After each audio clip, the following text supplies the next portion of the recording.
আল্লাহ রাব্বুল আলামিন কোরআনের 21 নম্বর সূরা সূরা আম্বিয়ার 18 নম্বর আয়াতে বলছেন, দুনিয়ার মানুষ আমি তোমাদেরকে যে কোরআন দিলাম এমনি এমনি দেই নাই, তোমাদেরকে পরাজিত করার জন্য কোরআন দেই নাই, তোমাদেরকে বিজয়ী বানানোর জন্য কোরআন দেওয়া হয়েছে।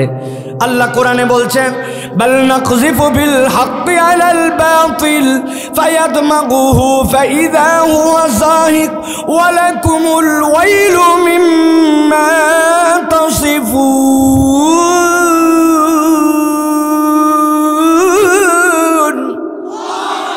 আমার রব্বুল আমিন বলছেন, ভালো করে বোঝো, আমি রব্বুল আমিন তোমাদেরকে বললাম এই কোরআনের কাজ কি, হকের কাজ কি? বাল নাকযিফু বিল হাক্কি আলাল বাতিল, এই হক হচ্ছে ইসলাম, এই হক হচ্ছে ঈমান, এই হক হচ্ছে আল্লাহর কোরআন।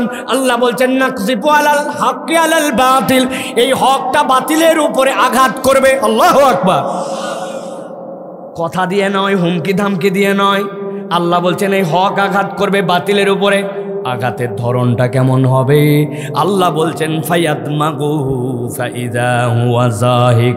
আরবিতে দামগুন বলা হয় ব্রেনের মধ্যে যে মার হয়, মাথার মধ্যে যে মার হয়, ওই মারটাকে আরবিতে বলা হয় দামগুন।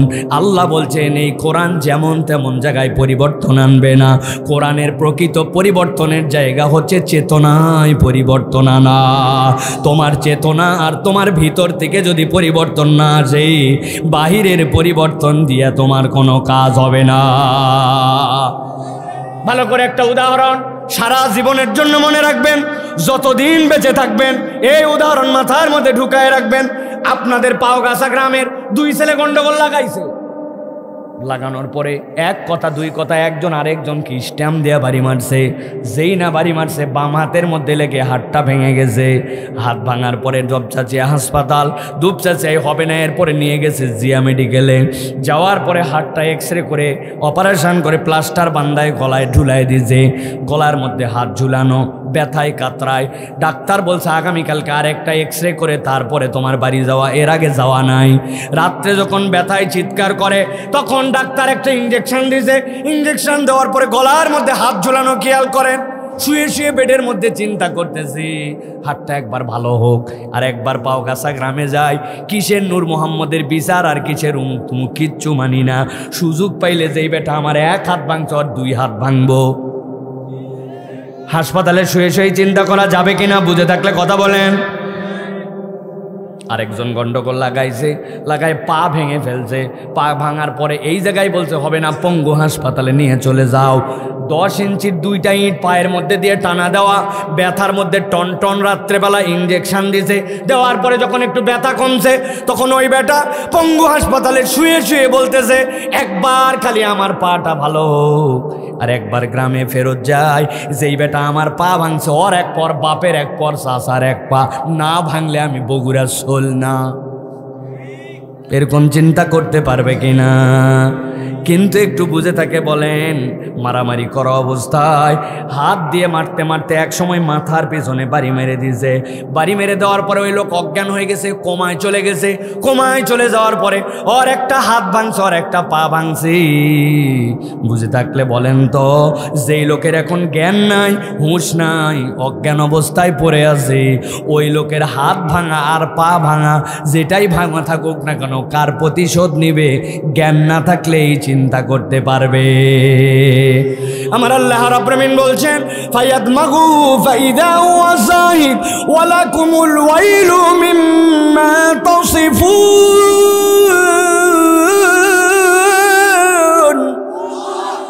এই দুনিয়ার মানুষ, কোরআন তোমার পরিবর্তন কোন জায়গায় আনবে?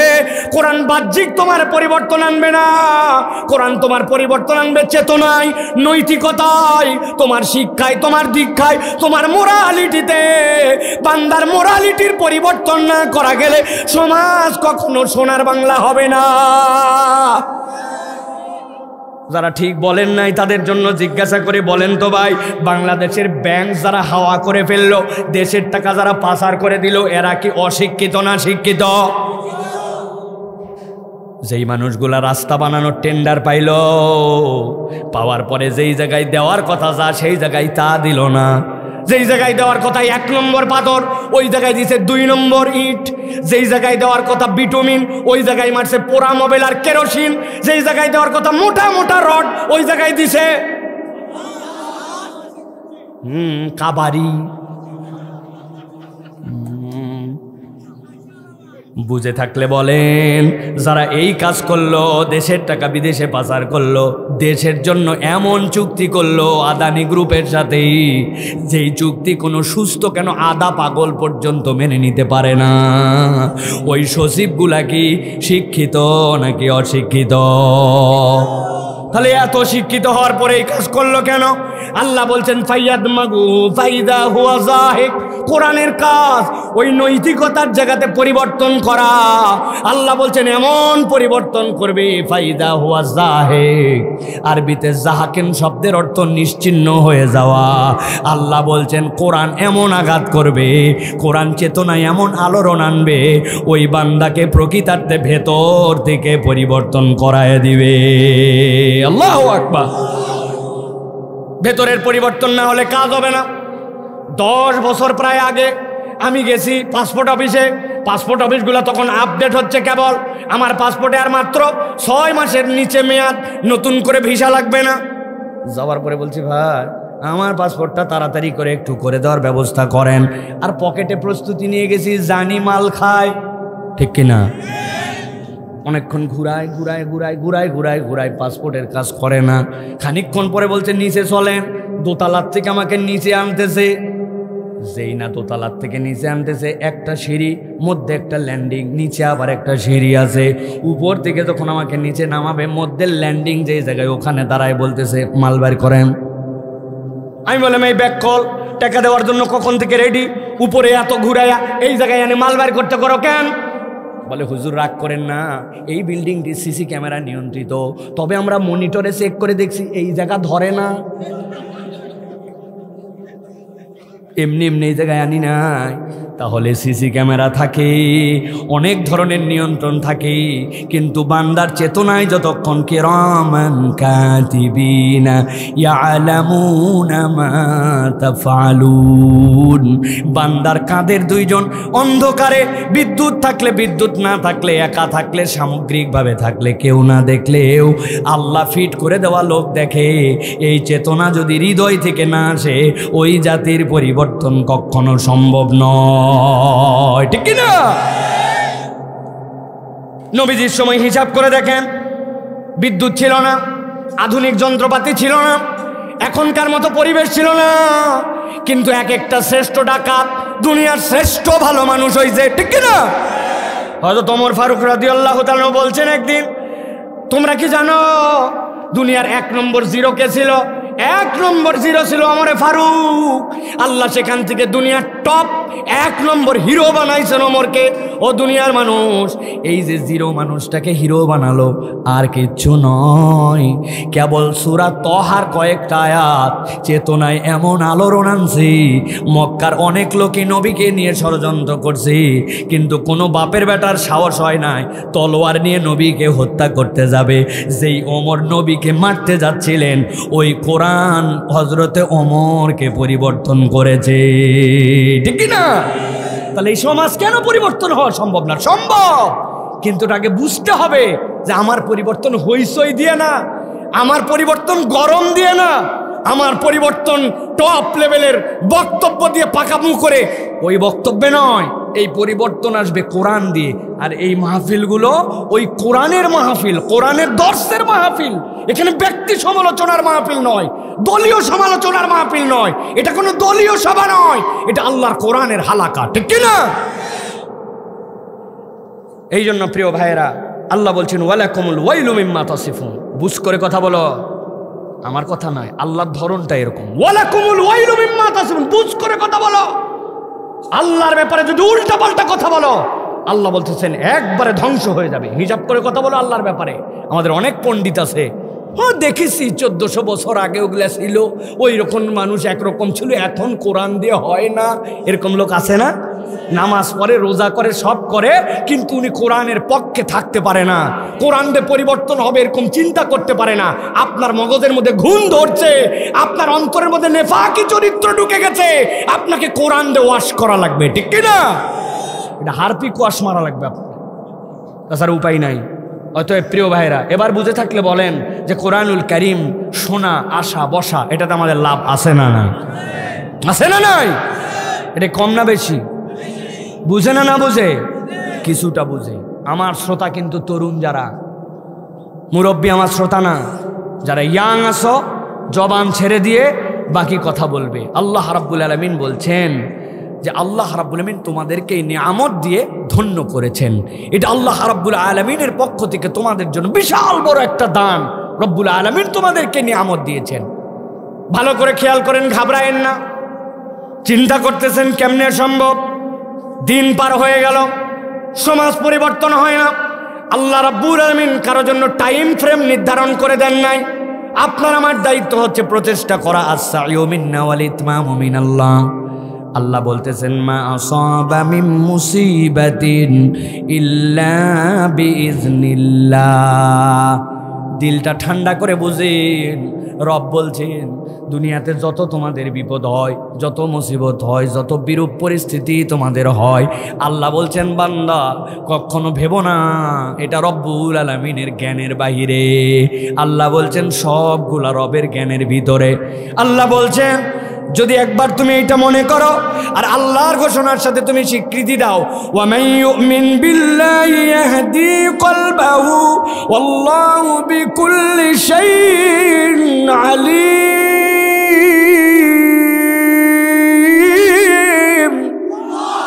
আমার রব বলছেন এই দুনিয়ার মানুষ, যত বড় বিপদ হোক না কেন, একবার যদি তুমি আল্লাহর প্রতি বিশ্বাস করো, ইহাদি কলবাহু, আল্লাহ গ্যারান্টার হচ্ছেন রব তোমার কলবকে হেদায়েতের রাস্তায় দিয়ে দিবেন। সুবহানাল্লাহ। আল্লাহ বলছেন খাবরাস না, আমি রব্বুল আমিন তোরে হেদায়েতের রাস্তায় দিব, শর্ত কি? ইউমিন বিল্লাহ। আল্লাহ বলছেন আল্লাহ তোর সব বিষয়ে জানেন বান্দা, তোর মনে কত ব্যথা, কি কামনা, এত আবাদ করার পরেও সংসারে টানাটানি, সন্তানটা কথা শোনে না, পরিবারের মধ্যে অশান্তি, যে পরিমাণ পড়ালেখা করি ওই পরিমাণ জেহেনে আসে না, সব পাওয়ার পরেও দিলের মধ্যে কেন জানি কোথায় একটাখানা না পাওয়া আছে। আমাদের পরিবারে, আমাদের সমাজে, আমাদের জীবন আচরণে এইগুলা আছে।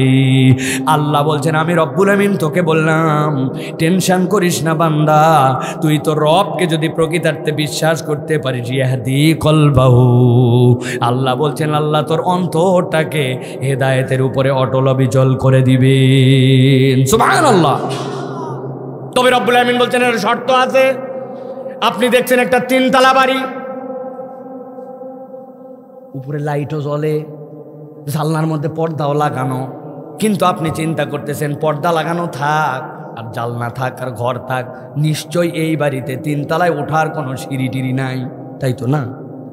মানে 3 তলায় ঘর আছে, পর্দা লাগানো আছে, বাড়ির বাতি জ্বলতেছে, আর 3 তলায় ওঠার কোনো সিঁড়ি নাই, মানুষ নিচের তে লাফ দিয়ে ওঠে, তাই তো না? আপনার এলাকায় সিঁড়ি তো আছে নাকি?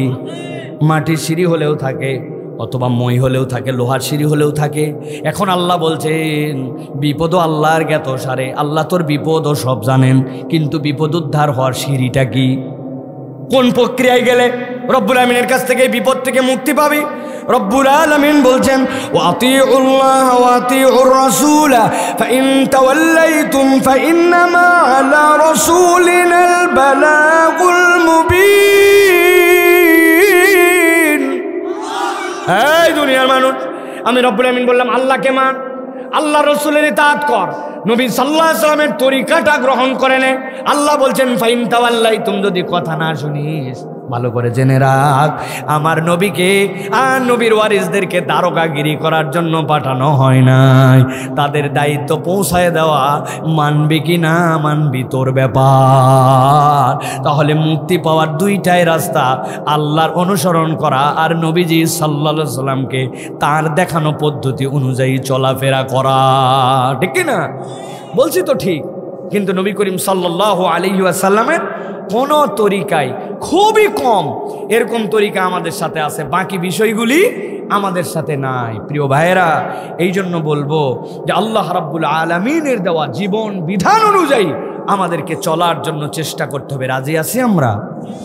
রাজি আছি আমরা? আপনারা অনেকেই ভাবতেছেন ওয়াজ তো শুরু হয়ে গেছে না ভাই? জি না, ওয়াজ শুরু হয় না এখনো, কেবল একটু বান্ধন দিলাম, আল দিলাম, আল। 1 বিঘা জমিতে পানি সেচ লাগাইছেন, কোনো আল নাই। আবার বগুড়ার লোকের তো বুদ্ধি বেশি, পাশের জমিওয়ালা কোদাল নিচ দিয়ে মারে আস্তে করে রেখে দিছে। পরে আসার পরে বলছে আল কাটলি কেন? বলতেছে আন্দাজি বললে হবে, ধসে গেছে। আছে না চালাকি, চিটারি, বাটপারি, এগুলো তো বুদ্ধি আছে আমাদের। প্রিয় ভাইয়েরা, এখন আল যদি না থাকে তাহলে আমাদের এইগুলা থাকে না। আমরা বেশিরভাগ ওয়াজ শুনি আল ছাড়া। কি শুনতেছি কি না শুনতেছি তাই জানি না। বাড়িতে যাই বলে বক্তা আসছে, ফাটায় ফেলছে। বউ জিজ্ঞাসা করলো কি ফাটালো বা? বলছে তা বলবার পারবো না, কিন্তু ফাটাছে। আছে না ভাই? আপনারা যদি এরকম ফাটানো বক্তা মনে করেন আমাকে, তাহলে আপনারা ভুলের মধ্যে আছেন। আমি ফাটাফাটি বক্তা না ভাই, আমি একটা গুছানো জিনিস আপনাদের কাছে মেসেজ আকারে দিয়ে চলে যাওয়ার নিয়ত করছি। এই জন্য একটু আল দিলাম। 2টা আল মনে রাখতে হবে। এইটা আমার চেতনার পরিবর্তনের মাহফিল, কানের পরিবর্তন না, এন্টারটেইনমেন্ট না। এটা আমার চেতনার পরিবর্তন। একটা মানুষও যদি চেতনায় পরিবর্তন আনে যে আমি আজকের থেকে কোরআনের পরিবর্তন নিজের রঙিন করব, নিজের জীবন সাকসেস, এই সেই মাহফিল। আর 2 নম্বর বলেছি, বিপদ সকলের আছে, ওই বিপদ থেকে উদ্ধার আল্লাহ রাব্বুল আলামিন করে দিতে চান। তরিকা কি? আতিউল্লাহ ওয়া আতিউর রাসূল, আল্লাহকে মানো আর নবী করিম সাল্লাল্লাহু আলাইহি ওয়াসাল্লামের দেখানো পথ গ্রহণ করো। এর বাহিরে আমাদের তৃতীয় কোনো পথ নাই, তৃতীয় কোনো পথ নাই। আপনি যতই সংবিধান সংস্কার করেন আর যতই আপনি ভোটের ওই কেন্দ্র সংস্কার করেন, সিইসি সংস্কার করেন, কোনোটা প্রপার ওয়ার্ক করবে না যতক্ষণ পর্যন্ত না আল্লাহ এবং তার রাসূলের সংস্কারের পদ্ধতিতে আপনি সংস্কার করবেন না। ঠিক কি না? অনেক দীর্ঘ কথা, আজকে আর বাড়ালাম না কথা। এইগুলো নিয়ে আমার বিস্তারিত কথা আছে প্রিয় ভাইরা, আপনাদের কাছে আজকে বললাম না। কিন্তু একটা জিনিস মনে রাখবেন, 5টা কারণে, নূর মোহাম্মদ ভাই এটা খেয়াল করেন, হ্যাঁ, 5টা কারণে আইয়ামে জাহেলিয়াত ছিল, জাহেলি যুগ। কয়টা কারণ? মূর্তি পূজা করত, নারীদেরকে সম্মান দিত না, এতিমের সম্পদ ভক্ষণ করে খেত, চূড়ান্ত যুদ্ধবাজ ছিল, ডাকাত চরিত্রের অধিকারী ছিল। 5টা অপরাধ তাদের ছিল। কি সাংঘাতিক! নারীদেরকে সম্মান দিত না, এতিমদের হক মেরে খেত, যুদ্ধবাজ ছিল, মূর্তির পূজা করত, ডাকাত চরিত্র ছিল, জোরজার মুল্লুকতার। এটা নবীজির সময়ের চরিত্র ছিল।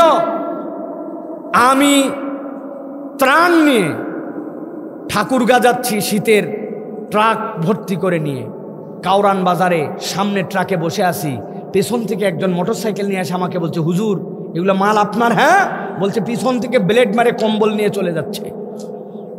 আমি দৌড়ায় নামছি, নামার পরে বলছি, চেতা স্বভাবের মানুষ না, কোন বাপের বেটা মানুষের দেওয়া আমানত নিয়ে যা চায় সবগুলো শেষ করে বলবে। একজন আমার জড়ায় ধরছে, ধরে বলছে, সাইফুল্লাহ ভাই গরম দিয়েন না। ও ব্লেড মারে বস্তার থেকে কম্বল নিয়ে গেছে, কিন্তু ব্লেড কি আপনার কাছে জমা দিয়ে গেছে? সুযোগ পেলে এরপর আপনার পেটে মারে আপনার ভুঁড়ি বাইর করে দিবে ওরা। 2 কম্বল গেছে গেছে, জান লিয়া যান। এটা কোন জায়গার ঘটনা? আরে না, আন্দাজি। এইটা হচ্ছে মক্কা শরীফের ঘটনা, নবীজি আসার আগে আগে হালের ঘটনা। এরা হচ্ছে দুষ্কৃতিকারী, এরা হচ্ছে অন্যায়কারী। এদের বাপ ছিল ওই সময়ে নবীজি 25 থেকে 40 বছর, ভালো করে মেমোরিতে ঢুকায় রাখেন, 25 থেকে 40 বছর গাড়ে হেরায় বসে কেবল এই 5টা ইস্যু নিয়ে ভেবেছেন কিভাবে এদেরকে জাহালাত থেকে বের করা যায়। কোনো সমাধান তার কাছে ছিল না। সমাধান ওই দিন আসছে যেদিন আল্লাহ কোরআন দিয়ে বলছেন আপনাকে পয়গম্বর করা হলো, আর ইকরা বিসমি রব্বিকাল্লাযী খলাক খলাকাল ইনসানা মিন আলাক ইকরা ওয়া রাব্বুকাল আকরাম আল্লাযী আল্লামা বিল কলম। আপনাকে কোরআনের দীক্ষায় দীক্ষিত করতে বলা হলো। একবার ভেবে দেখেন, 5টা বিষয় নিয়ে একটা লোক 15 বছর ভাবলো। আল্লাহ বলবেন যান, যাই আপনি এই পদ্ধতিতে কাবাকে মূর্তির মিউজিয়াম মুক্ত করেন, এই পদ্ধতিতে আপনি এতিমদের হক ফিরাই দেন, এই পদ্ধতিতে আপনি নারীদের ইজ্জত ফিরাই দেন। একটা প্রসঙ্গ আসলো না, প্রসঙ্গ আসলো ইকরা বিসমি রাব্বিকাল্লাযী খালাক। ওইটা কোন বিদ্যা? ওইটা কোরআনের জ্ঞান। ওই জ্ঞান না দিয়ে বাহিরে লেপ দিয়ে প্রলেপ দিয়ে বাহিরের পরিবর্তন দিয়ে পরিবর্তন হবে না। অতএব ওই জাহেলি সমাজ যেই চেতনায় পরিবর্তন হয়েছিল ওটা কোরআন দিয়ে পরিবর্তন হয়েছিল। অতএব আমাদেরও পরিবর্তন চাইলে কোরআন দিয়েই করতে হবে। আপনি ঠিক বললেও ঠিক, না বললেও কিয়ামত পর্যন্ত ঠিক। কারণ কোরআন কোনো থিওরির নাম নয়, it's a totally practical term. Nabi Karim সাল্লাল্লাহু আলাইহি ওয়াসাল্লাম দেখাই দিয়ে গেছেন যে এই মানুষের সবচেয়ে বড় ডাকাত ছিল, তারা সবচেয়ে বড় নিরাপত্তার অধিকারী মানুষ হয়ে গিয়েছিল। সুবহানাল্লাহ। সম্ভব, এটা আমাদের সমাজেও সম্ভব। প্রিয় ভাইয়েরা, তাহলে আমরা কোরআনুল কারীম থেকে এখন কিছু কথা শুনতে চাই। রাজি আছেন আপনারা? কারা কারা আছেন দেখি হাত টান করে তোলেন। ওই ল্যাপ কম্বলের ভিতরতে হাত বের করেন। বের করছেন? হাত সোজা করেন, সোজা সোজা, একবারে সোজা করতে হবে। টান টান সোজা, আমার মতো সোজা, ওটা সোজাই হয়নি। দুপচাচিয়ার দিকে সোজা, এরকম সোজা, এরকম না সোজা। সোজা করেন, শক্ত করে সোজা করছেন। আচ্ছা, যারা পারেন নাই আরেকবার নিচে নামান, নিচে নামান, এরকম করে নামান, নামায় একসাথে তোলেন, তোলেন, হাত সোজা করেন। হয় নাই, আরেকবার হাত নামান, সোজা করবেন, সোজা। এবার ডানে বামে তাকায় দেখেন কারা কারা উঠাতে পারে নাই, চেহারাগুলো খালি দেখে নেন। দেখছেন সবাই? এবার হাতটা এরকম করে জোড়া দেন, এরকম করে, এরকম করে, হ্যাঁ, এরকম করে ধরে ডানে চান দেন, বামে দেন, হ্যাঁ, এবার পিছনে দেন, একটু দেখে বুকের হাড্ডিগুলা ফুটান। এবার হাত সোজা করেন, সোজা করেন, দিয়ে নড়াচড়া দেন, একটু নড়াচড়া দেন। দিছেন সবাই? আবার হাত সোজা করে দেখেন তো কারা কারা উঠাতে পারে না। হাত সোজা করেন, হাত শক্ত করেন, করছেন? এবার গলাটা পরিষ্কার দেন, হয়নি, ভালো করে দেন। এবার বুক বরাবর নেন, এই বরাবর।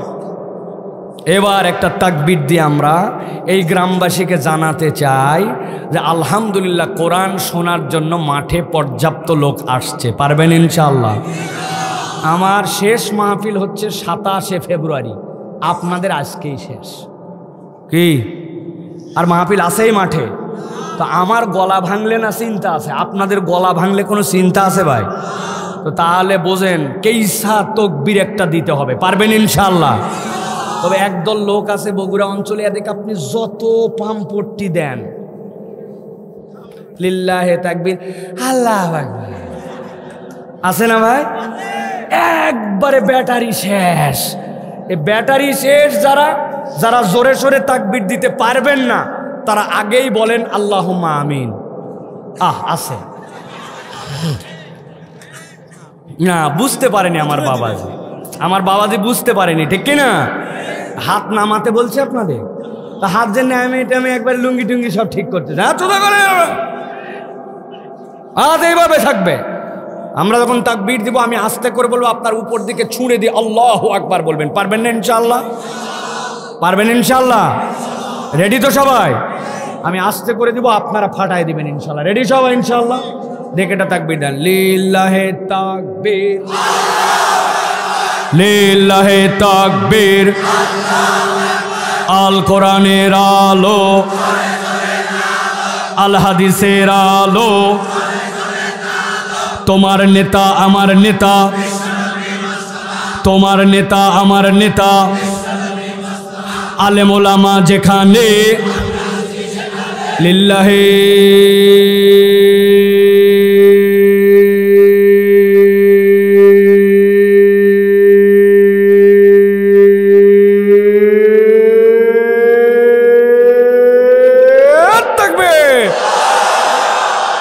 আলহামদুলিল্লাহ। হাত নামান, বলেন আলহামদুলিল্লাহ। শয়তান আছে আর এদিকে মাজিন্দা পা, ঠিক না? প্রিয় ভাইয়েরা, কুরআনুল কারীমের পক্ষের লোকদের এই আল্লাহু আকবারের স্লোগান শয়তান পছন্দ করে না। শয়তান পিছন দিয়ে হাওয়া মারতে মারতে বিদায় হয়। এই জন্য যারা আল্লাহু আকবারের স্লোগান পছন্দ করে না, বুঝবেন এরা শয়তানের মামাতো খালাতো ভাই। যেই সব দলের স্লোগানে আল্লাহু আকবার নাই, সেই সকল দল কখনো মুসলমান। আপনি মানলেও ঠিক, না মানলেও ঠিক, কিন্তু আমরা বিরাট বড় ধান্দাবাদ। এখন বলি এই কথা, কয়দিন পরে যায় বলবো মুম্বাইয়ের চরিত্র ফুলের মতো পবিত্র, বিগত 40 দিন ফজরের নামাজ পড়েনি, জামাতে এক ওয়াক্ত। আগে তো মার্কা ছিল একটা বড়, এখন নাই। মার্কাটা ছিল হুঁকা মার্কা, ছিল না মুরব্বী? ভোট দিবেন কাতে, হুঁকাতে হুঁকাতে, ঠান্ডা চা আর 17 বছর অবশ্য এই একটা জিনিস আমাদের অপ্রাপ্তি ছিল, ঠিক না ভাই? এই তো বিড়ি খাওয়ার দিনে এসে গেল আপনাদের, তাই না? খবরদার, খবরদার, আল্লাহু আকবারের পক্ষে যারা না, আমরা কখনো তাদের পক্ষে থাকতে পারি না। ভালো করে এটা মাথার মধ্যে গেঁথে নিয়ে চলাফেরা করবেন। কি বুঝাতে চাইছি? এই বিসমিল্লাতেই বুঝে নেওয়ার কথা, বাকিটুকু পরিষ্কার থাকবেন। আল্লাহ আমাদেরকে বোঝার তৌফিক দান করেন। আমি আজকে আপনাদের কাছে নির্ধারিত একটা প্রসঙ্গে অল্প একটু সময় আপনাদের কাছে কথা বলতে চাই। আপনারা যেহেতু বলছেন থাকবেন, এই জন্য আমি আপনাদের কাছে কথা বলতে চাই। তাহলে আমরা আর দেরি না করে আমরা সরাসরি কোরআনুল কারীমের মধ্যে প্রবেশ করবো ইনশাল্লাহ। আর 30 মিনিট কথা বললে আসেন তো আপনারা? না, 1 ঘন্টা বলে ফেলছে, ইতিমধ্যে বোঝাই যায়নি যে কেমনে কেমনে পার হয়ে গেছে। আরও আপনাদের সাথে একটু থাকতে চাই। এটা আমি বাউন্ডিং দিলাম না, এক্সটেন্ড হতে পারে ইনশাআল্লাহ। আসেন তো আপনারা ইনশাআল্লাহ? তাহলে বিতাড়িত শয়তান থেকে আশ্রয় প্রার্থনা করে আমরা চলেন সমস্বরে সবাই মিলে একযোগে আমরা সকলে পড়ি আউযু বিল্লাহি মিনাশ শাইতানির রাজীম বিসমিল্লাহির রাহমানির রাহিম আলিফ লাম রা কিতাবুন আনজালনাহু ইলাইকা লিতুখরিজান নাসা মিনাজ যুলুমাতি ইলান নূর। আল্লাহ রাব্বুল আলামিন দুনিয়ার মানুষের কাছে কোরআনুল কারীম দিলেন। আল্লাহ রাব্বুল আলামিন কোরআনুল কারীমের মাধ্যমে জানাচ্ছেন, ও দুনিয়ার মানুষ, সবাই যদি তোমরা কোরআনুল কারীমকে ছেড়ে দাও, কোরআনের কিচ্ছু যায় আসে না, কিচ্ছু কোরআনের ক্ষতি হবে না। কেননা কোরআন কোনো মাখলুক নয়, কোরআন হচ্ছে আল্লাহ রব্বুল আলামিনের পক্ষ থেকে কালাম। কিন্তু আল্লাহ বলছেন, দুনিয়ার মানুষ তোমার স্বার্থে কোরআনের সাথে তোমার সম্পৃক্ততার প্রয়োজন আছে। আল্লাহ রব্বুল আলামিন বোঝাতে চান, দুনিয়ার মানুষ যারা মৃত্যুর আগ পর্যন্ত দুনিয়ায় থাকবে, কমসে কম 5টা কারণে মানুষকে কোরআনের সাথে সম্পৃক্ত হতে হবে। মুখে উচ্চারণ করে বলতে হবে, মানব জীবনে কমসে কম কোরআনের সাথে সম্পৃক্ত হওয়ার প্রয়োজন কয়টা? হাতগুলা রেডি করেন নিচের দিকে। আমি যেই না বলবো কয়টা, হাত তুলে দেখাতে হবে কয়টা। আরেকবার সুযোগ দিলাম, হাত নামান। কোরআনের সাথে মানব জীবনের সম্পৃক্ততার প্রয়োজন কয়টা? ভালো করে খেয়াল করেন। 5-5 মিনিট আপনাদের জন্য। আল্লাহ রাব্বুল আমিন বলছেন, 1 নম্বর প্রয়োজন কি জানো নাকি বান্দা? আল্লাহ বলছেন 1 নম্বর প্রয়োজন হচ্ছে, দুনিয়ার মানুষ যদি সঠিক পথের দিশা পেতে চায়, কোরআনুল কারীম ছাড়া সঠিক পথের দিশা কেউ দেখাতে পারে না। আল্লাহ কোরআনে বলছেন আলিফ লাম রা। গভীর মনোযোগে খেয়াল করেন, কোরআনের 29টা সূরার শুরুতে আল হুরুফ আল মুকাত্তাআত এসেছে। 29টা সূরার শুরুতে আলিফ লাম মিম, আলিফ লাম রা, ইয়াসিন, হামিম, আল্লাহ এইগুলা ব্যবহার করেছেন। এর মধ্যে আল্লাহ রাব্বুল আমিন বিস্ময়করভাবে 26টা সূরার শুরুতেই যেই শব্দগুলা ব্যবহার করেছেন, অক্ষরগুলা ব্যবহার করেছেন, ওই অক্ষর ব্যবহার করার পরে আল্লাহ রাব্বুল আলামিন কোরআনের পরিচয় দিয়েছেন। আলিফ লাম মিম যালিকাল কিতাবু লা রাইবা ফি, ইয়াসিন ওয়াল কুরআনিল হাকিম, হামিম কিতাবুন আনজালনাহু ইলাইক। আল্লাহ রাব্বুল আমিন কোরআনের পরিচয় দিয়ে গেছেন। মুফাসসিররা ব্যাখ্যা করছেন, কেন আল্লাহ রাব্বুল আমিন এই অক্ষরগুলো ব্যবহার করলেন, এইটার মানে কি? কিয়ামত পর্যন্ত মুফাসসিররা যত মতামতি দেখ, শেষ পর্যন্ত তাদের বক্তব্য হচ্ছে আল্লাহু আ'লামু বিমুরাদিহি, আল্লাহ ছাড়া এর অর্থ কেউ জানে না। আল্লাহ বুঝাতে চান, তুমি কত পণ্ডিত, তুমি কত জ্ঞানী, তুমি কত ভাষারবিদ, কত ধরনের জ্ঞান তোমার আছে। আল্লাহ বলছেন যেই না রব্বুল আমিন আলিফ লাম রা বললেন, আল্লাহ তোমারে ধাক্কা মেরে বললেন তোর জ্ঞান এই পর্যন্ত সীমাবদ্ধ, একটা ব্রেক দে, তোকে থামাই দিলাম, তুই স্বীকার কর যত পণ্ডিত হোস তুই থেমে যা, এইখানে তোর জন্য ব্রেক লাইন, এইটা তোর জন্য আল্লাহর পক্ষ থেকে স্পিড ব্রেকার। এরপর আল্লাহ বলছেন আবার সামনে দিকে যাও। যখন তুমি সামনে দিকে যাবে আমি রব্বুল আমিন তখন তোমাকে জানাতে চাই, দুনিয়ার মানুষ জেনে রাখো, কিতাবুন আনজালনাহু ইলাইক, তোমার কাছে আল্লাহর পক্ষ থেকে এমন একটা কিতাব দেওয়া হয়েছে, লিতুখরিজান নাসা মিনাজ জুলুমাতি ইলান নূর, মানুষকে অন্ধকার থেকে এই কোরআনের দায়িত্ব হচ্ছে আলোর পথ দেখায় দেওয়া। সুবহানাল্লাহ। মানুষ অন্ধকার কেমনে থাকে? আমাদের এত লাইট, এত আলো, কিন্তু আমি অন্ধকারে কেমনে আছি? এক ছেলে নাকি প্রবাসে থাকে, প্রবাসে থাকা অবস্থায় 6 ব্যাটারির একটা টর্চ পাঠাইছে।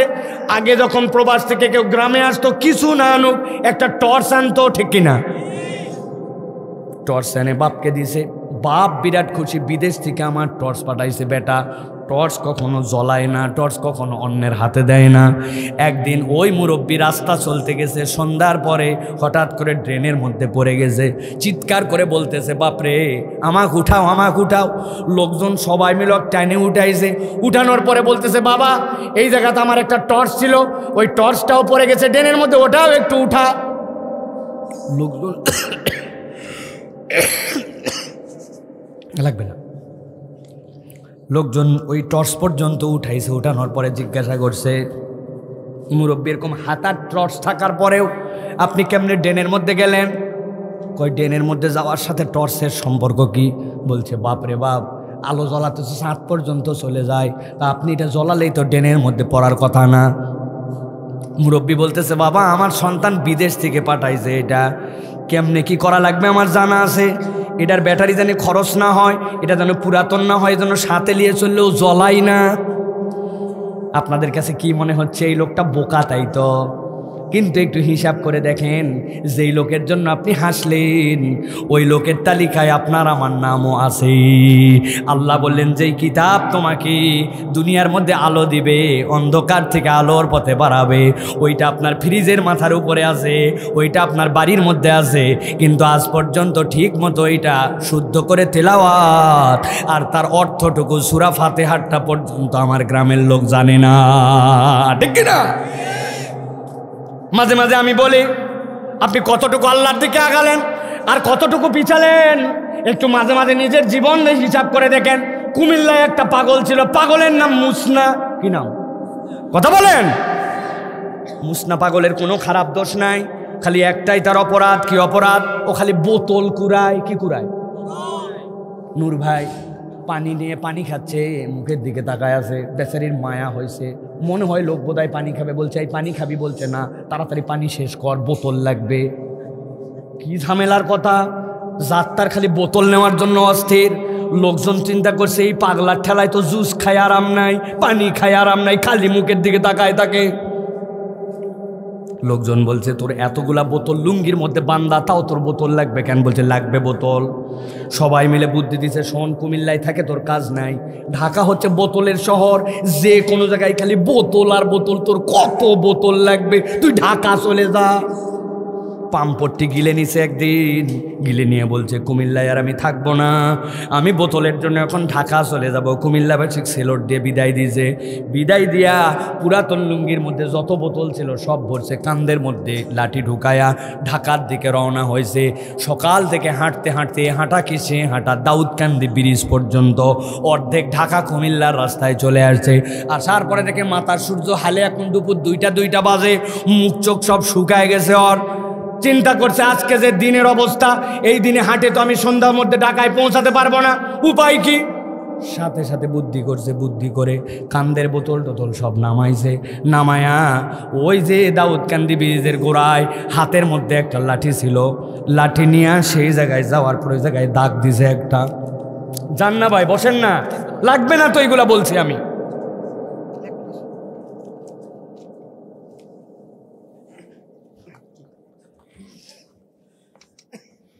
হাতের মধ্যে লাঠি ছিল, লাঠি দিয়ে দাগ দিছে। দাগ দেওয়ার পরে মাথার দিকে তাকায় দেখছে সূর্য হালা, আবার বস্তা উঠাইছে কান্দে, এ হাঁটা কি সে হুঁটা। বিকাল হতে হতে আবার কুমিল্লা কোর্ট স্টেশনে হাজির। লোকজন জিজ্ঞাসা করল আরে মুসনা গতকালকে তোর সাথে কথা, সকালবেলা তুই ঢাকা চলে গেলি, মুখ চোখ কালো করে শুকায় মরার মতো হয়ে, কোত্থেকে আবার কুমিল্লা আসে হাজির। বলছে বেশি কথা বলবি না, যা করা লাগবে মরদ তা করেই আজকে কুমিল্লা আসছে। বলছে তুই কি করে আসলি বল ভাই। বলছে সকাল থেকে হাঁটা দিছি, হাঁটতে হাঁটতে দুপুর হয়ে গেছে, তখন দেখছি অর্ধেক রাস্তা পর্যন্ত গেছি, কিন্তু আজকে যদি হাঁটি সন্ধ্যার আগে ঢাকা পৌঁছতে পারবো না, ওই জন্য যে পর্যন্ত গেছি ওই পর্যন্ত দাগ দিয়ে মরদ ব্যাক করে আসছে, আগামীকালকে সকালে দাগের থেকে আবার ঢাকা যাবে। বুঝে থাকলে বলেন, যারা হাসলেন মুসনা যদি এরকম করে দুপুরবেলা যায় দাগ দিয়ে বিকালবেলা ফেরত আসে, আর যদি মনে করে পরের দিন ওইখান থেকে ঢাকা যাবে, কিয়ামত হয়ে যাবে, কোনোদিন ঢাকার মুখ দেখবে। কথা বলেন। যারা হাসছেন আর যারা বললেন না, মনে করছেন বাপরে বাপ মুসনা কত বড় পাগল, কিন্তু নিজের জীবন মিলায় দেখেন। আল্লাহ কোরআনে বলতেছেন, ইয়াহদি বিহিল্লাহু মান ইত্তাবা রিদওয়ানাহু সুবুলাস সালাম।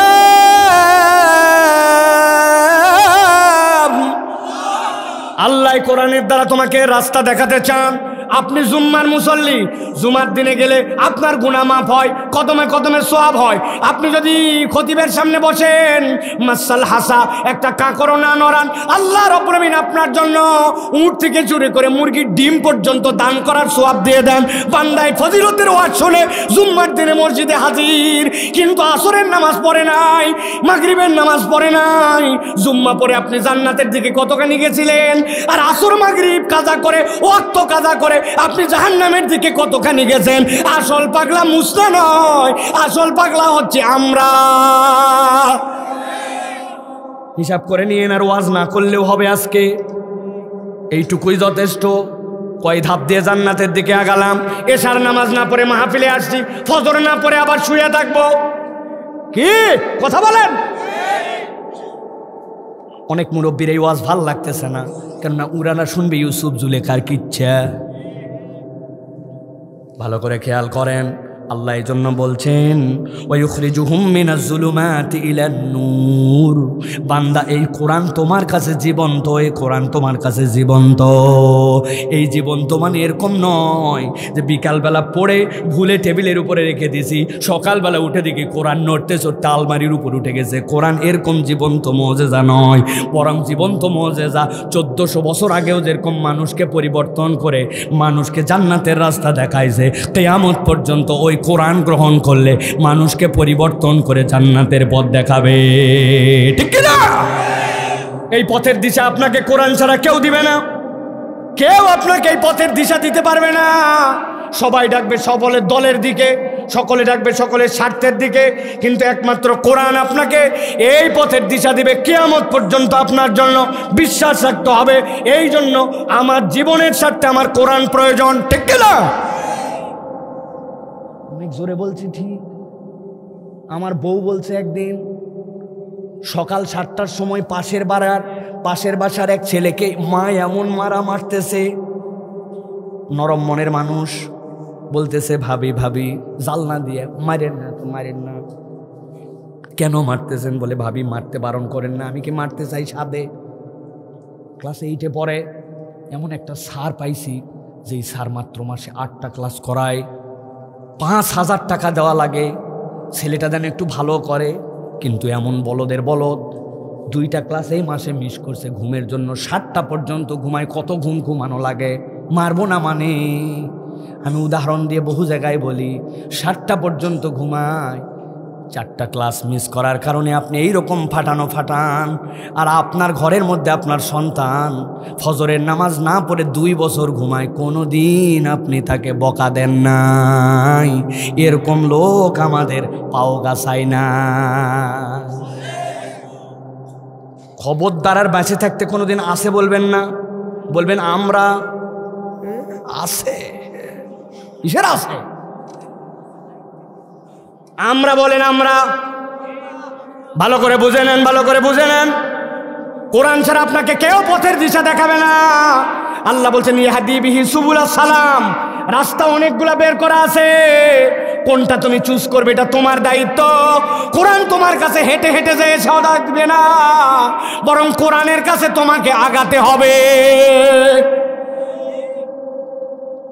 2 নম্বরে, জীবনের যদি উদ্দেশ্য জানতে চান তাহলে আপনাকে কোরআনের কাছে আসতে হবে। আপনার জীবনের উদ্দেশ্য জানাবে কোরআন। গভীর মনোযোগ দেন।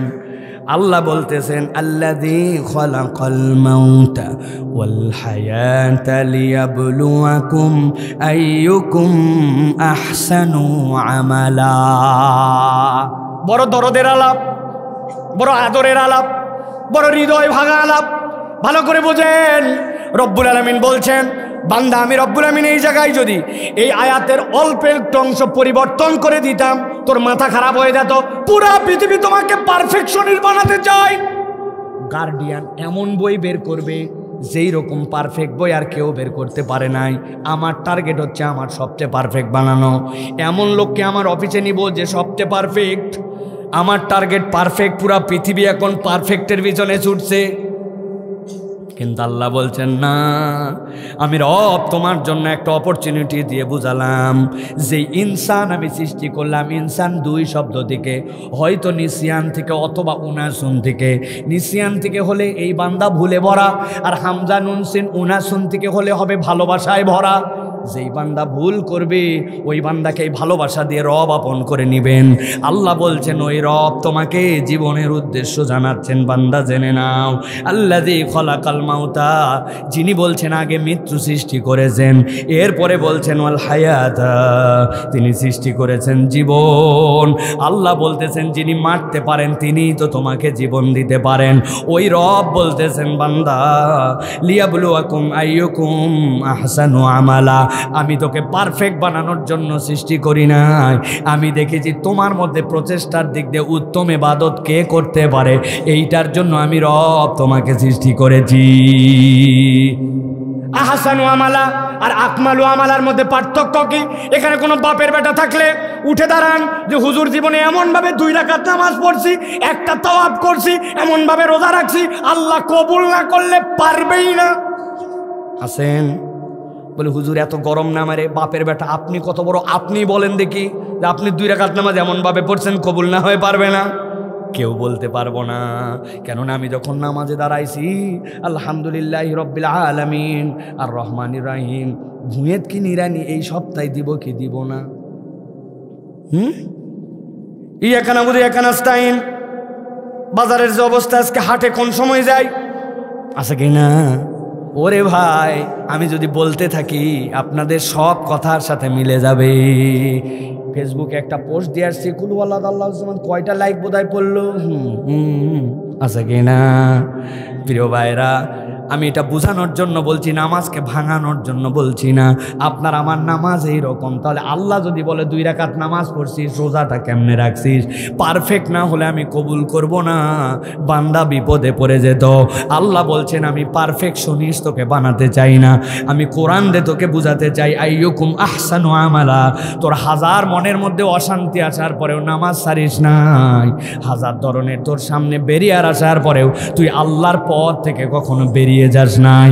লোক পুরা সমাজ উল্টা ছিল, কিন্তু তারপরেও তুই আল্লাহর পক্ষে থেকে গেছিস। আল্লাহ বলছেন আইয়ুকুম আহসানু আমালা, আমি দেখতে চাই কোন বান্দাটা উত্তম প্রচেষ্টা করেছে। জীবনের এই বোধ একমাত্র আপনাকে কোরআন শিখায়, বাকি দুনিয়ার লোক আপনাকে চূড়ান্ত কমার্শিয়াল বানায় দিতে চায়, ঠিক না? রব আপনাকে অপরচুনিটিস দিয়েছেন। আল্লাহ বলছেন জীবনের একটা উদ্দেশ্য আছে, আমি তোমাকে দিয়েছি। কি উদ্দেশ্য? আল্লাহ বলছেন কুনতুম খায়রা উম্মাতিন উখরিজাত লিন-নাস তা'মুরুনা বিল মা'রুফি ওয়া তানহাউনা আনিল মুনকার। এই বান্দা, আমি তোমাকে শ্রেষ্ঠ বানাইছি কি জন্য? তা'মুরুনা বিল মা'রুফ, তোমার দায়িত্ব হচ্ছে সৎ কাজের আদেশ দেওয়া। কি দেওয়া? এই খবরদার বিড়ি খাবি না। বলছে বেশি কথা বলবেন না, গত সপ্তাহে আপনার গাঁজা খাইতে দেখছি, আছে কিনা? বিড়িখোর আপনাকে কেমনে শাসাবে? কেন? ওই তো গাঁজা খোর। 4-5 বন্ধু মিলে দোকানের পিছনে বসে, বলছে দোস্ত বহুদিন ধরে ওগুলা বিড়ি খাচ্ছিস, ভাল লাগে না, ভিতরে মাল ফেলা। ভিতরের মাল একজন ফেলাইছে, পকেট থেকে বের করে কুচকুচ করে কেটে ওর মধ্যে ভরাইছে। ভরায় বলতেছে একটা নেতে যেমন তেমন 2টা নেতে রাজা, পাওগাছা অঞ্চলে উহার নাম গাঁজা। আছে না এরকম ভাই? শিওর? কে বলছে আছে? কে বলছে আছে? যদি থাকে তাকে ধরতে হবে তো ভাই। ওগুলো দিন তো শেষ ভাই, ওগুলো দিন শেষ। যে আপনি খালি বললেন আর শুনলেন ওই দিন শেষ। মসজিদের সামনে বেনামাজি, গাঁজাখোর, সুদখোর ওদের নামের তালিকা প্রিন্ট করে ছাপাতে হবে। অন্তত নূর ভাই যে এলাকার চেয়ারম্যান, ওই জায়গায় কোনো দাদনের ব্যবসা চলবে না, ওই জায়গায় কোনো গাঁজাখোর থাকতে পারবে না। সুরসুরি কথা শেষ। তা'মুরুনা বিল মারুফ, আপনাকে সৎ কাজের আদেশ দিতে হবে, এটা কোরআন আপনাকে শেখাচ্ছে, অন্য কেউ আপনাকে বলে নাই, ঠিক কিনা? সবাই বলে নিজে বাঁচলে বাপের নাম, ওইটা না, এটা আপনাকে দায়িত্ব দিয়েছে কোরআন। আমি উদাহরণ দিয়ে বলি। প্রথমে একটা উদাহরণ দিছি, তারপর আরেকটা দিছি, তারপর আরেকটা দিছি, তিনটা গেছে, চতুর্থ উদাহরণ। গল্প নয়, মনে রাখবেন। মসজিদের সামনে একটা কুকুর মারা গেছে, মসজিদের 3 ধাপ। প্রথম সিঁড়িতে একটা কুত্তা মরছে। ফজরের সময় ইমাম সাহেব এসে দেখছে, হাই রে, মরার জায়গা পাইল না, কুত্তা মরবি তো পর মসজিদের সিঁড়িতে। ইমাম সাহেব লাফ দিয়ে ঢুকছে মসজিদে, মুসল্লিরাও ঢুকছে। ঢুকে বলছি, ইমাম সাহেব ফজরের পর কি বিধি কিচ্ছি কথা, কুত্তা মরছে, মরার জায়গা পেল না, গন্ধ তো বাড়াতে শুরু করছে। যাইয়েন না জানি নামাজ পড়ে সবাই কুত্তা সরানোর জন্য দোয়া হবে। হুজুর নামাজের পরে দোয়া করছে, রব্বুল আলামিন তোমার ঘরে মুসল্লিরা আসে, আল্লাহ রে কুত্তা মরছে মসজিদের সিঁড়িতে, তুই কি পারিস না, কি পারিস না আল্লাহ, ইন্নাল্লাহ আলা কুল্লি শাইইন কাদির, আল্লাহ মেহেরবানি করে আমাদের কুত্তা সিঁড়ির থেকে সরাইয়া দাও। দোয়া টোয়া করে সবাই চলে গেছে। রোদ উঠছিল ওই দিন 100 জোহরের নামাজের আগে কুত্তার পেট বাস্ট হয়েছে। পেট বাস্ট হয়ে এখন আস্তে আস্তে গন্ধের ঠেলায় আশপাশে টিকা কঠিন। হুজুর চিন্তা করছে, ফজরের খাস মুসল্লিদের দোয়া করলাম, কুত্তা সরেনি, বোধহয় তাবারুক ছিল না, এই জন্য। সেক্রেটারি সাহেব বলছে, এইভাবে কাজ হবে না, আসরের সময় বিরিয়ানি দিয়ে কুত্তা সরানোর দোয়া হবে। কথার কথা বলতেছি, যদি আসরের সময় গ্রামবাসী মিলেও দোয়া করে, রব তুমি সকালবেলা তাবারুক সারা দোয়া হয়েছিল, এখন বিরিয়ানি দিয়ে দোয়া, আল্লাহ মেহেরবানি করে তুমি আমাদের কুত্তা সরা। 24 ঘন্টা পরে মসজিদে আর ঢোকাই যাবে না, ঠিক কিনা? বোঝেন না কেন তাহলে? কুত্তা সরানোর পদ্ধতি আছে। কুত্তা সরানোর পদ্ধতি হচ্ছে, আলা কুল্লুকুম রাইন ওয়া কুল্লুকুম মাসউলুন আন রাইয়াতিহি, তোমাদের সমাজে প্রত্যেকের দায়িত্ব আছে, দায়িত্বশীলতার সম্পর্কে জিজ্ঞাসা করা হবে। মান রাআ মিনকুম মুনকারান ফালিয়াতাগাইয়িরহু বিয়াদিহি ফাইন লাম ইয়াস্তাতি ফাবিলিসানিহি ফাইন লাম ইয়াস্তাতি ফাবিকলবিহি। আল্লাহ রাব্বুল আলামিন বলছেন, যার ক্ষমতা আছে সে সাথে সাথে ওইটাকে অর্ডার দিবে, এই চেয়ারম্যান সাহেবের ফোন দে, চেয়ারম্যান সাহেবের যে ডোম আছে, যে সুইপার আছে, ওকে পাঠা এটা সরাই দেখ। যে পারে না সে মুখে যে বলবে, যার ক্ষমতা আছে, ভাই আপনি একটা ফোন দেন তো, সুইপার জেনারেটর সরায়। কিন্তু আপনি কোনোটাই করেননি, কোনো পাওয়ার দেখান নাই, কোনো হাত দিয়ে সরানোর প্রচেষ্টা করেন নাই, খালি বলতেছেন কুত্তা গন্ধ, নাউজুবিল্লাহ। আপনি যত নাউজুবিল্লাহ বলবেন গন্ধ তত বাড়বে, ঠিক কিনা? এই জন্য আল্লাহ বলতেছেন, কোরআন তোমার এই বোধ জাগ্রত করে, তোমাকে সৌন্দর্য আর তোমার শ্রেষ্ঠত্বই দেওয়া হয়েছে সৎ কাজের আদেশ দেওয়ার জন্য, অন্যায় থেকে ফিরানোর জন্য। এখন বুঝে থাকলে বলেন, এতক্ষণ মগজ ধোলাই নিয়ে আসছি, যেই লোক সৎ কাজের আদেশ দিবে সে যদি সৎ না হয়, যে অন্যায় থেকে ফিরাবে ওই অন্যায় যদি সেই করে, তাইলে ওই মানুষের কথাই কি কাজ হবে? তাহলে পরিবর্তন নিজের থেকে হতে হবে, সেলফ পরিবর্তন আগে হতে হবে। এখানেও একটা মজার কথা আছে, আমরা বলি ভালো মানুষের সাথে চলাফেরা করবেন, একজন এসে বলছে, হুজুর ভালো মানুষ নাই আর সমাজে নাই, বড় বড় নিঃশ্বাস আগে ছেড়ে দেয়, নাই ভালো মানুষ নাই। যারা এই কথা বলার টাউট নাম্বার 1, বলেন কি? কি জন্য বললাম এই কথা? এত বড় কথা, এত সাংঘাতিক কথা কেন বললাম?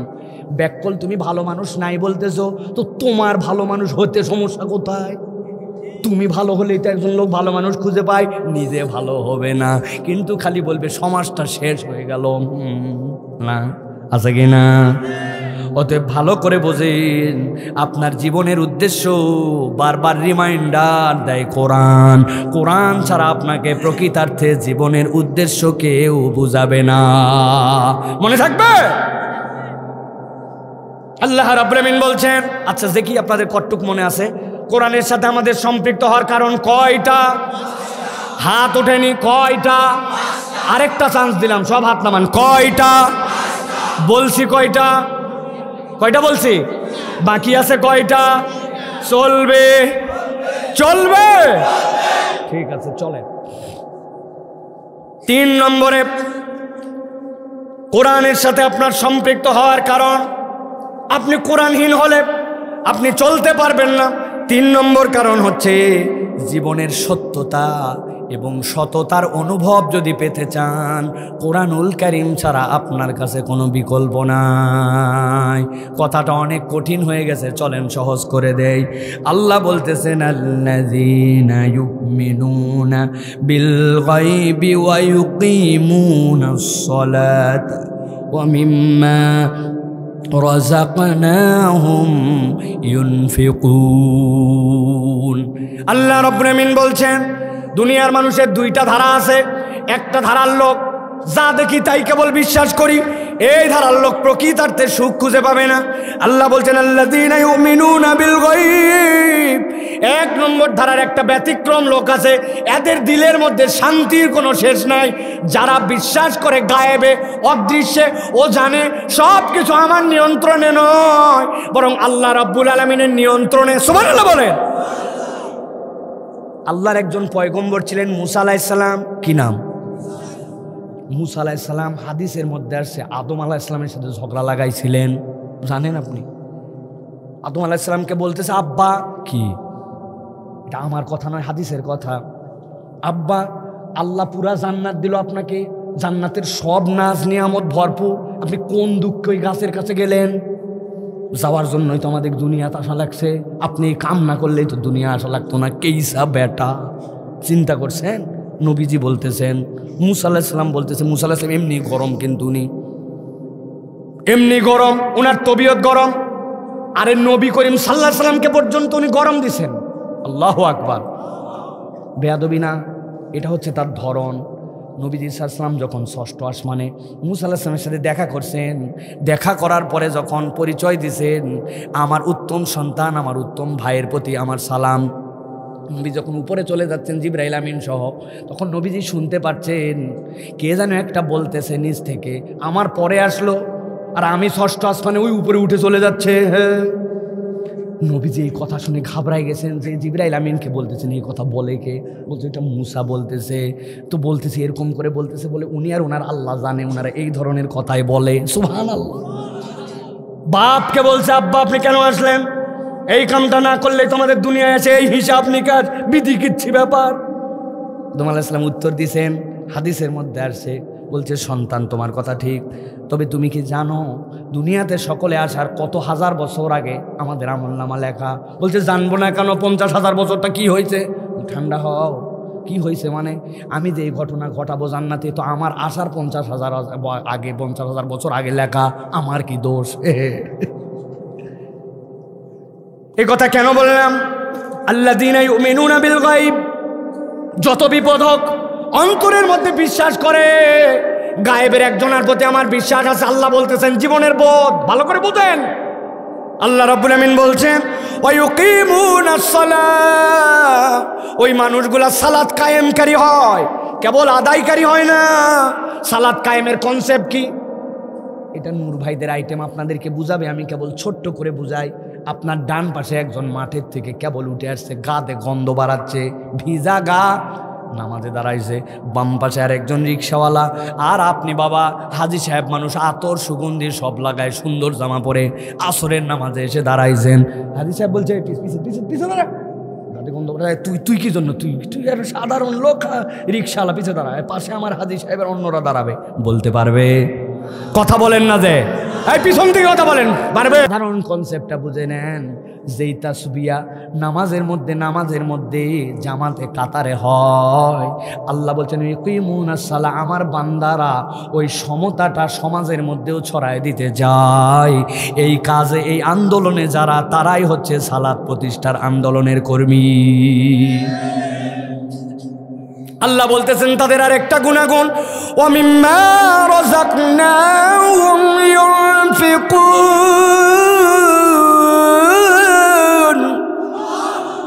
আল্লাহ বলছেন তাদের গুণাগুণ, ওয়া মিম্মা, আমার দিকে তাকান, ওয়া মিম্মা, আমি যা দেই, রাযাকনাহুম, তাদের প্রতি রিজিক, ইউনফিকুন, আমার দেওয়া রিজিক থেকে তারা খরচ করে। রিজিক তাহলে দেয় কে? হ্যাঁ, ধান লাগাইছেন আপনি, কাটছেন আপনি, পানি দিছেন আপনি, বেটা আমার জমি, কি দিব না দিব, ওষুধ দিব কিনা দিব, এটা আমার ব্যাপার, ঠিক কিনা? ঠিক কিনা? হ্যাঁ ঠিকই তো। কিন্তু কোনোদিন কল্পনা করে দেখেন নাই ডাইরেক্ট আপনারা কি ছিটায় ছিটায় ধান লাগান? ভাই কি করেন? আগের দিন ভিজায় রাখেন, এরপরে একটা ছোট্ট বীজতলা বানান। আমাদের বগুড়া অঞ্চলটাকে কি বলে ভাই? বিছন, ঠিক না? ও মুরব্বী, 60 বছর 70 বছর বিছন ছিটাইছেন, কোনোদিনের আগে কেউ আপনাকে এই কথাটা বলে নাই? বিছন ছিটাই দিছেন, বিছনগুলা ভেজানোর পরে যখন ছিটাইছেন, বুঝে থাকলে উত্তর দিবেন। বিছনের যে দিক সেদিক থেকে শিকড় বাড়ায়, আর যে দিক সেদিক থেকে পাতা গজায়। শিকড় বের হওয়ার দিক আছে, পাতা গজানোর দিক আছে। কিন্তু আমি চ্যালেঞ্জ দিয়ে বললাম আপনাকে, আপনি আগের সন্ধ্যাবেলা যে বিছন ছিটায় আসছিলেন, ওর 95% আপনার ভুল ছিটানো ছিল। কোনোটা উপর হয়ে পড়ছে, কোনোটা শীত হয়ে পড়ছে, কোনোটা একটার উপর আরেকটা পড়ছে। মাত্র 5 ভাগ কাকতালীয়ভাবে নিজ দিকে গেছিল। কিন্তু ওভারনাইটে আল্লাহ রব্বুল আমিন সকল বিছনের গোড়াগুলা নিচের দিকে দিলেন, কুশিগুলো উপর দিকে উঠায় দিলেন। আপনি আপনার জমি বলেন, আপনার আবাদ বলেন, অথচ আপনার 95% বিছন ছিটানোই আপনার ভুল ছিল। ওয়ামিম্মা রাযাকনাহুম ইউনফিকুন, আল্লাহ বলছেন তোমাকে দেওয়া রিজিক থেকে তুমি খরচ করো। বান্দাই রিজিকের মালিক, তুমি নয়। আমার ছেলে বিদেশে থাকে, আমি আর স্কিমের মধ্যে নাই রে বানুর, নিজে এনা ডিপ দিছি, ওটা দিয়েই শেষ করি। বাপরে ফুটানি আছে না? আপনি ডিপ দিছেন নিজে, আপনি স্কিমের মধ্যে নাই, কিন্তু নিচে যে রিজার্ভ ট্যাঙ্ক, ওইটা আপনার দাদা মুইতে ভরাই থুছিল। ওই পানি কার? আপনার। ওয়ামিম্মা রাযাকনাহুম ইউনফিকুন, ভালো করে বুঝেন, রিজিক কেবল এইটুকু নয়, ওয়াইড কনসেপ্ট আছে। আমি যখন অ্যাক্সিডেন্ট করলাম, অ্যাক্সিডেন্ট করার পরে পেছন থেকে আমার ট্রাক মারছে। ট্রাক মারার পরে আমার গাড়ি যে সামনে বাসের নিচে ঢুকছে, এগুলা যা বলতেছে এরপরের থেকে কিচ্ছু আমার মনে নাই, সবগুলো ভিডিও দেখে বলতেছি। কিন্তু পেছন থেকে যখন ধাক্কা দিল, আমার জ্ঞান চলে গেছে। জ্ঞান যখন ফিরছে, ফিরানোর পরে সামনে তাকাচ্ছি, তাকায় দেখি আর দেখতে পাই না, 2 চোখের আমার দৃষ্টি নাই। আর কি রে, আমি চোখে দেখি না কেন? খানিকক্ষণ পরে চোখ ডলা দিলাম, বাম চোখ ডলা দিলাম, আমাকে উঠে দাঁড়াতে হবে। ডান চোখের এখানে একটা কাঁচ ভরেছিল, টান দিছি, পুরো এই মাথা থেকে মাথা ছিঁড়ে গেছে, চোখ ফাঁক হয়ে গেল।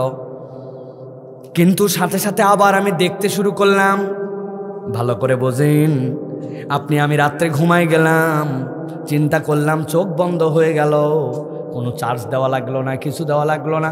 সকাল হয়ে গেল, আবার চোখ দিয়ে দেখতে শুরু করলাম।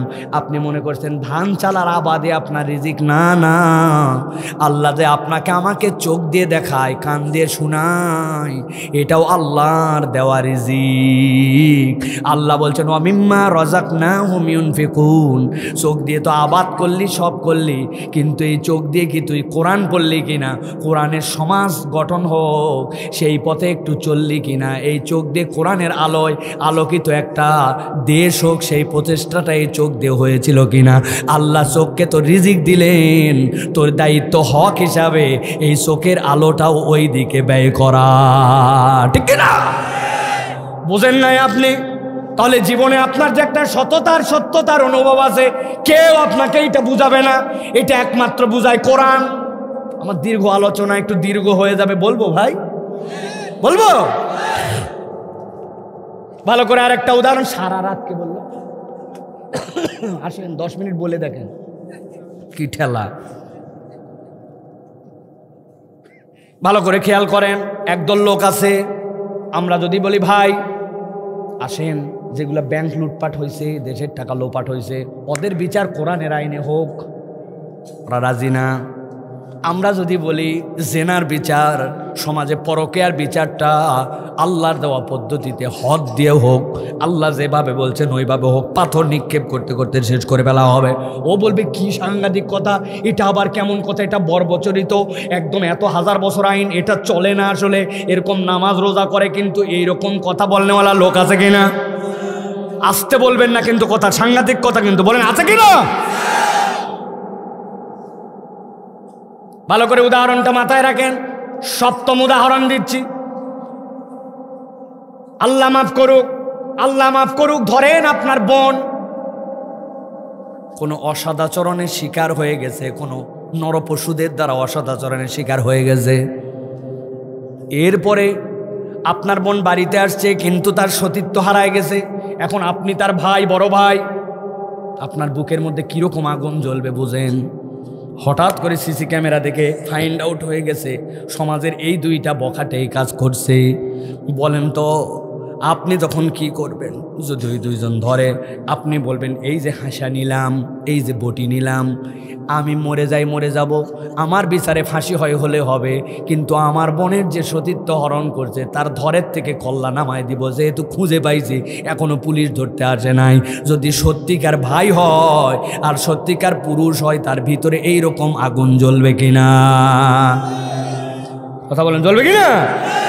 তাহলে আপনার বোনের জন্য আপনার জলে, আপনি তখন আইন কানুন তখন আর দেখতে পান না, ধরের থেকে কল্লা নামায় দিতে চান। ইসলাম বলতেছে, ইসলাম তো সার্বজনীন দিন, ও তোমার বোনের জন্য তোমার জলে, অন্যের জন্য জ্বলে না, কিন্তু ইসলামেরটা সকলের জন্যই জ্বলে। যেই মহিলার সাথে এরকম করা হয়েছে সে কারো বোন, কারো মা, কারো ফুপু, কারো খালা, অতএব তার জন্য যখন বিচার হবে, যেই নরপশু এই কাজ করবে তাকে পাথর নিক্ষেপ করতে করতে হত্যা করে ফেলা হবে। আল্লাহ বলছেন এই বোধ কেবল কোরআন দেয়, অন্য দুনিয়ার কোনো বোধ দিয়ে চললে তোমার বোধ সেখানে কাজ করবে না। এই জন্য বাংলাদেশে অনেক পত্রিকা আছে এখন, এলিট পত্রিকা, ডেলি স্টার, প্রথম আলো, ওরা নিজেদের মতো করে দেখতে পায়, ওদের চোখের দেখার দৃষ্টিভঙ্গি ভিন্ন, কেননা ওদের একটু গরম বাড়ছে, ঠিক কিনা? অষ্টম উদাহরণ, গরম বাড়ার কারণ কি জানেন ভাই? আমাদের সমাজের অনেক শ্রেণীর মানুষের গরম বাড়ছে। এক বাচ্চা, একটা শ্বেত হস্তি ছিল তার কাছে। কি হস্তি? শ্বেত হস্তি মানে কি বলেন? সাদা হাতি। 1 লক্ষ হাতিতে একটা হয় কি হয় না? এটা সত্য ঘটনা। নবীজি ওই বাচ্চার জন্য দোয়া করছেন, তার ব্যাপারে তোমরা বাজে কথা বলো না, সে আমার কাল পাইলে মুসলমান হতো, সুবহানাল্লাহ। ওই বাচ্চার সাদা হাতি উনি দেখতে গেছে, কি অদ্ভুত ব্যাপার, হাতি কালো হয়, হাতি সাদা, দেখতে কি অদ্ভুত। যাই দেখে হাতি দাঁড়ায় আছে, আর তার সামনে একটা ছোট্ট ব্যাঙের বাচ্চা লাফ দিয়ে উঠে উঠে হাতির কপালে লাথি মারে, মারি নিচে পড়ে যায়। বাচ্চার দেখে তো মাথায় খারাপ, ব্যাঙের এইটুক বাচ্চা চাপ দিলে মরে যাবে, এত বড় হাতির কপালে লাথি মারে। চলে আসছেন উনি দপ্তরে, আসে প্রধানমন্ত্রীকে ডাক দিয়ে বলছেন 1 মাসের সময় দিলাম, আমার হাতির মুখের মধ্যে এতটুকু ব্যাঙ লাথি মারে কেন, এই কারণ অনুসন্ধান করে বাইর করা লাগবে, না পারলে ধরের থেকে কল্লা নামায় দেওয়া হবে। প্রধানমন্ত্রী যিনি, উনি বলতেছে এত দেরি করার দরকার নাই, ধরের থেকে কল্লা নামানোর জন্য আজকেই নামান। আজকে নামাবো মানে? তোমাকে দায়িত্ব দিলাম, বলছে আমি ব্যাঙের ভাষা বুঝি না, হাতির ভাষা বুঝি না, আপনি আমাকে উদ্ধার করার দায়িত্ব দিয়েছেন, ব্যাঙ কেন লাথি মারে আমি কেমনে বুঝবো, তার থেকে ধরের থেকে কল্লা আজকেই নামান। সাথে সাথে বাচ্চা বলছে এটা আবেগে বলছিলাম, তবে আমি যাকে প্রধানমন্ত্রী বানাইছি সে ইন্টেলেকচুয়াল মানুষ, বুদ্ধিদীপ্ত মানুষ, সে কাউয়া মার্কা লোক নয়, অপদার্থ নয়, জনগণের পালস বোঝে না এরকম নয়। কথা না বুঝলে অন্তত পক্ষে তার অন্যান্য কারণ আলামত দেখে এটা গবেষণায় বের করার যোগ্যতা আছে। যাও, যতদিনে পারো ততদিনে এটা গবেষণা করে আমাকে জানাও। এখন ঠিক আছে, প্রধানমন্ত্রী চলে গেছে, যাওয়ার পরে সাথে নিয়ে গেছে একজনকে ইনভেস্টিগেশন করার জন্য। কোন ব্যাঙ রে? যেয়ে দেখে একটা ব্যাঙ ছোট্ট একটা গর্তের মধ্যে বসে আছে।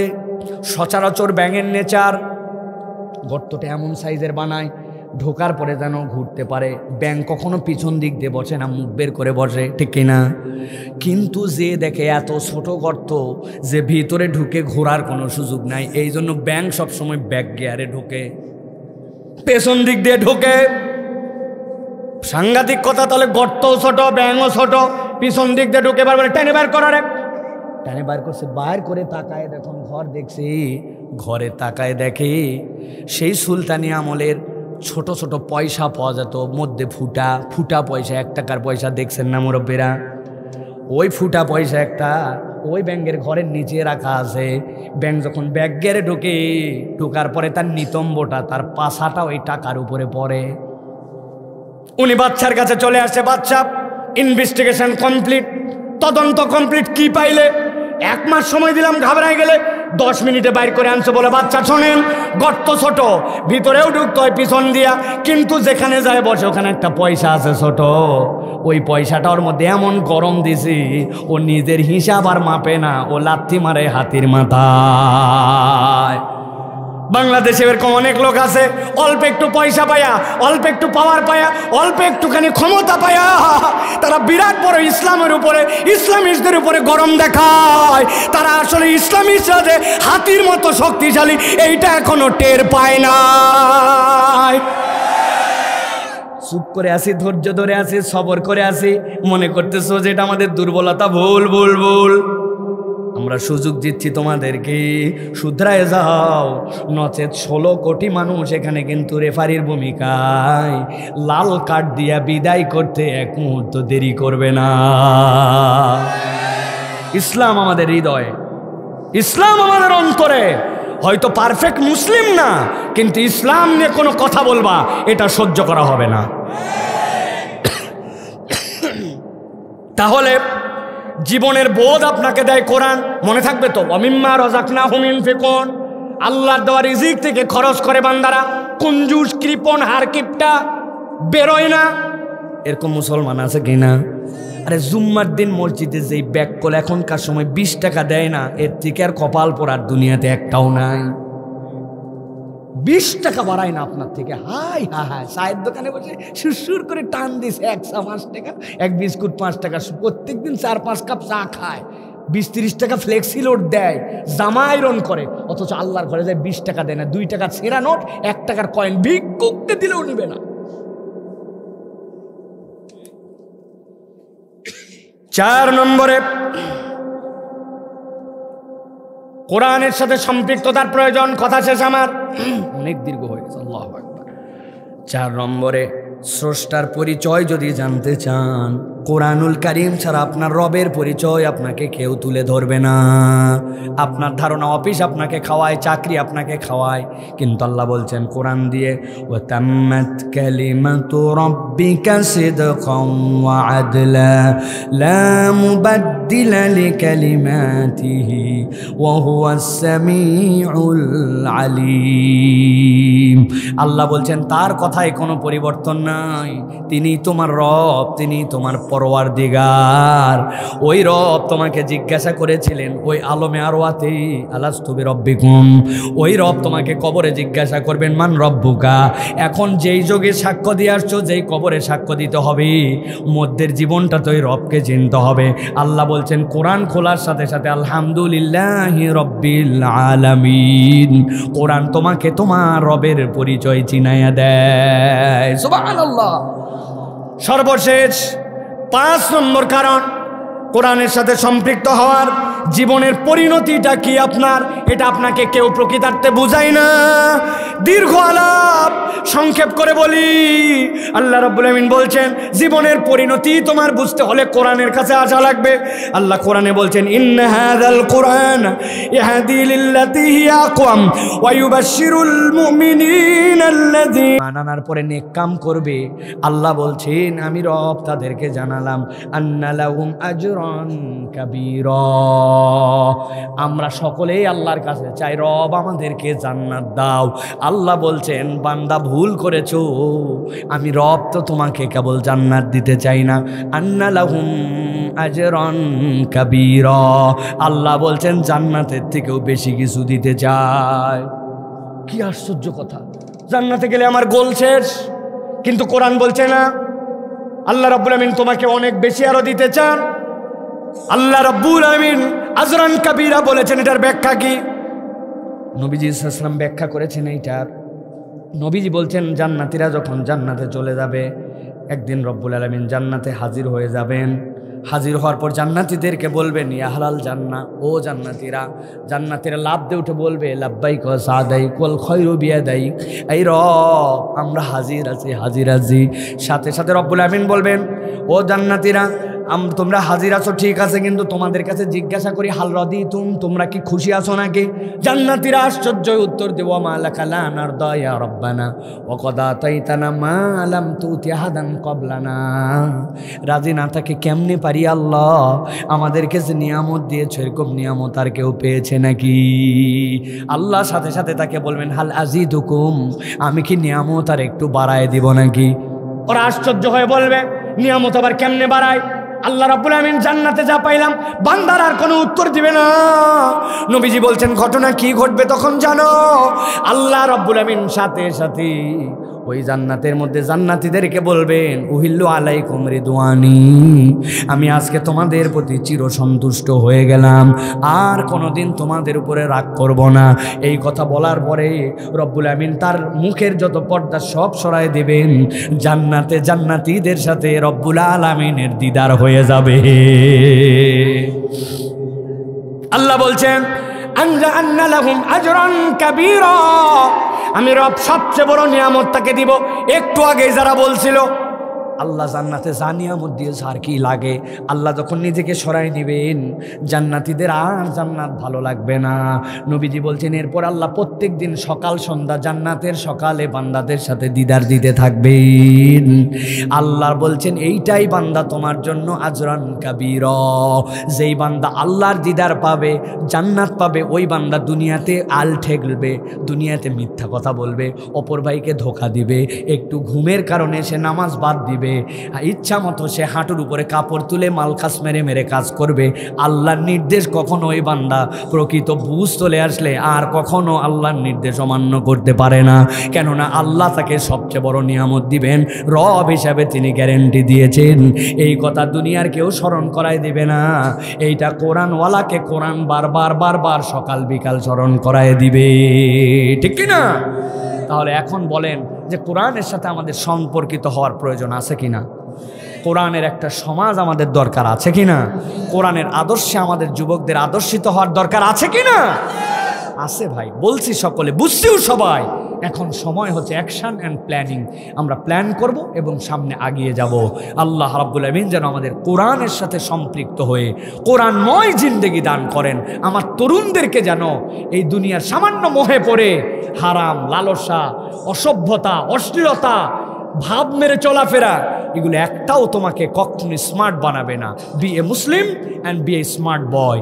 আপনি মুসলমান যতটুকু পারফেক্ট, আপনি ততটুকু স্মার্ট, আর বাকিটুকু আপনার এটা বিলাসিতা, এটা আল্লাহ রাব্বুল আমিনের কাছে অ্যাকসেপ্টেড হবে না, ঠিক কিনা? অতএব আসেন আমরা কোরআনের রঙে নিজেদেরকে রাঙাই, আমরা কোরআনের বুঝ নিজেদের মধ্যে নেই। আজকের এই টোটা ফাটা ভাঙাচুরা যতগুলো কথা বললাম আপনাদের কাছে, ওই যে বলে আসছিলাম প্রথমে শুরুতে, যা বলতাম 1 লক্ষ লোকের সামনে, তাই আপনাদের জন্য এইটুকু লেখে পড়ে প্ল্যান করে আসছি। আল্লাহ যতটুকু সহযোগিতা করছেন বলেছি, আল্লাহ যেন আমাদের আজকের বলা অনুযায়ী আমাকে আপনাকে আমাদেরকে আমল করার তৌফিক দান করেন। হাযা মা ইনদি ওয়াল ইলমু ইনদাল্লাহ। সুবহানাকাল্লাহুম্মা বিহামদিকা আশহাদু আল্লা ইলাহা ইল্লা আনতা আস্তাগফিরুকা ওয়া আতুবু ইলাইক। ওয়াসসালামু আলাইকুম ওয়া রাহমাতুল্লাহি ওয়া বারাকাতুহু।